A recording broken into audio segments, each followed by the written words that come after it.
ఇప్పుడు 2014, 19 అంటే ప్రభుత్వం మీదుంది. యెస్. కాబట్టి నిధులు మీకు పుష్కలంగా వస్తాయి. లేకపోతే డైరెక్ట్‌గా మీరు సీఎం గారితో అప్పుడు చంద్రబాబు గారితో యాక్సెస్ కాబట్టి ఎళ్లి పోట్లాడైనా సరే నిధులు పట్టుకురాగలిగిన కెపాసిటీ ఉండేది. 19 తర్వాత ఆ సిట్యుయేషన్ లేదు కదా! మీరేమో MLA, yes. Opposition MLA. Yes. చూస్తేనేమో రెబెల్ మీరు. వైసీపీ మీద ఒంటికాల మీద లేస్తూ ఉంటారు. ప్రతిరోజు ప్రభుత్వ వైఫల్యాలను ఎండగడుతూను, ప్రభుత్వాన్ని విమర్శిస్తూను మీరు నిత్యం పోరాటాలు చేస్తూనే ఉంటారు. అదే క్రమంలో ప్రజలు ఏ ప్రాబ్లమ్ మీద మీ దగ్గరికి వచ్చినా వాళ్ళకి ఇందాక చెప్తూ ఉన్నారు. ఫెస్టివల్ వస్తే ఇంటికి తీసుకెళ్ళి సరుకులు ఇస్తూ ఉంటారని. లేకపోతే వాళ్ళకి కావాల్సిన పనిముట్లన్నీ మీరే ఇక్కడ తయారు చేసి తీసుకెళ్ళి ఇస్తూ ఉంటారు. మరి వీటన్నిటిని నిధులు ఎట్లా తీసుకురాగలుగుతారు? యెస్. అంటే అది బేసిక్ మీరేమో రిచ్ పర్సన్ కూడా కాదు. నాకు తెలిసినంత వరకు మీరు కూడా Yes. పెద్ద వ్యాపారస్తుడు కాదు. కాదు. మీకే ఇన్కమ్ లేదు. 100%. ఎందుకంటే ఇప్పుడు నేను కూడా రాజకీయాల్లోకి వచ్చింది ఒక సేవా దృక్పథం. అంటే ఎవరైతే డాక్టర్ బిఆర్ అంబేద్కర్ సమాజ స్థాపన, మదర్ తెరీసా ప్రపంచ సేవా మాతృమూర్తి, ఆ స్ఫూర్తితో నేను రాజకీయాల్లోకి వచ్చాను. ఇది తినడానికి, ఉండడానికి, తిరగడానికి ఎంత అవుతుంది సరిపోతుందో మిగిలింది ప్రజలకు ఖర్చు పెట్టాలనే ఆలోచన ఒకటి. రెండవది ఏంటంటే నేను చేసేటువంటి కార్యక్రమాలన్నీ కూడా ప్రజలకి సేవ చేసేటువంటి కార్యక్రమాలు. ఈవేళ ఎందుకంటే చాలామంది దాతలు ఉన్నారు ఈవేళ సమాజంలో. అందులో పర్టికులర్గా కోవిడ్ కూడా ఇంకా పెంచింది దాతల్ని. ఎందుకంటే లైఫ్ నీ చేతుల్లో లేదు, నువ్వు ఈరోజు భూమి మీద లేకపోయినా నీ పేరు ఉండాలంటే అనేది నేర్పింది. అంచేత ఏంటంటే వీళ్ళ దాతలు కూడా ఉన్నారు. కాకపోతే దాతలు ఆలోచించేది రైట్ పర్సన్ కావాలి. అంటే మనం ఇచ్చేది వాళ్ళకి అంత తీరిక ఉండదు. ఫైనాన్షియల్ హెల్ప్ చేస్తారు, కానీ ఎవరైతే నీడ్ ఉందో వాళ్ళకి చేరాలి. Yes, Ramanaidu is right person, ఈయనకి మనం చేస్తే ఈయన ద్వారా కరెక్ట్గా వెళ్తుంది అనేటువంటి ఆలోచనతో.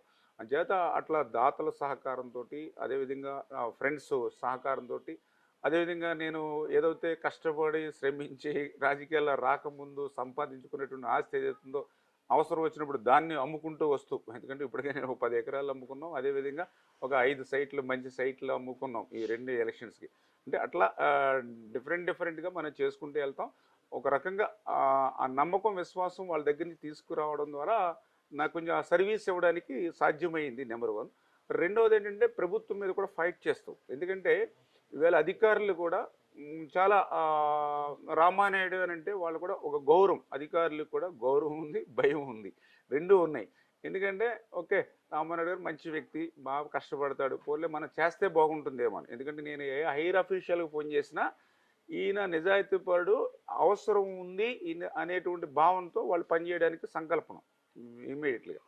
కొంతమంది ఏంటంటే సరే ఎందుకు మళ్ళీ ఈయన రోడ్డు ఎక్కుతాడు, మళ్ళీ ఫైట్ చేస్తాడు, లేకపోతే నా కార్యాలయం దగ్గరికి వచ్చి ధర్నా కూర్చుంటాడు, ఎందుకు తలపోటు కొంచెం ఆ పని చేస్తే పోతుందిలే అని. అంటే ఒక రకంగా చెప్పాలంటే అధికార పార్టీ ఉన్నటువంటి వైసీపీ ఎమ్మెల్యేల కంటే, ఎందుకంటే వాళ్ళకి ఇప్పుడు చేసింది ఏమీ లేదు.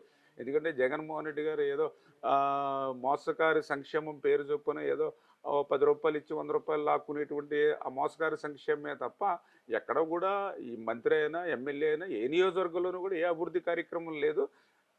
ఇంకా పోల్చుకుంటే వాళ్ళతో పోలిస్తే కొంత మనమే బెటర్. ఎందుకంటే కొద్దిగా ఫైట్ చేసి, ఇప్పుడు దాలవ ఉంది, వాటర్ అందట్లేదు పంటకి, మీలో కాన్స్టిట్యున్సీ నా కాన్స్టిట్యున్సీ కూడా ఉంది, కానీ కొంత వాళ్ళు ఉన్నతాధికారుల్లో కానీ వీళ్ళ కానీ ఎందుకు పాలకుల్లో కొంచెం వాటర్ది కొంచెం క్లియర్ చేసుకోండి, మళ్ళీ ఇబ్బంది లేకుండా ఆయన మళ్ళీ రోడ్డు ఎక్కి రైతుల మీద తరపున చేస్తే మనకి మళ్ళీ గవర్నమెంట్కి ఇది ఇబ్బంది. అంటే అట్లాగా కొంతమేర వాళ్ళని రిక్వెస్ట్ చేసుకుంటూ ఉన్నాం, కొంతమందిని ఫైట్ చేసుకుంటూ. ఒక రకంగా చెప్పాలంటే మిగిలిన కాన్స్టిట్యున్సీలో పోలిస్తే కొంతమేర నా కాన్స్టిట్యున్సీలోనే ఆ మాత్రమైన ఈ యొక్క నియంత పాలన నుంచి కొంతైనా ఉపశమనం దొరుకుతుంది. అంటే నా నియోజకవర్గ ప్రజలకి అది ఎమ్మెల్యేగా డిఫరెంట్ వేస్లో నేను పనిచేసుకుంటూ పోతూ ఉన్నాను.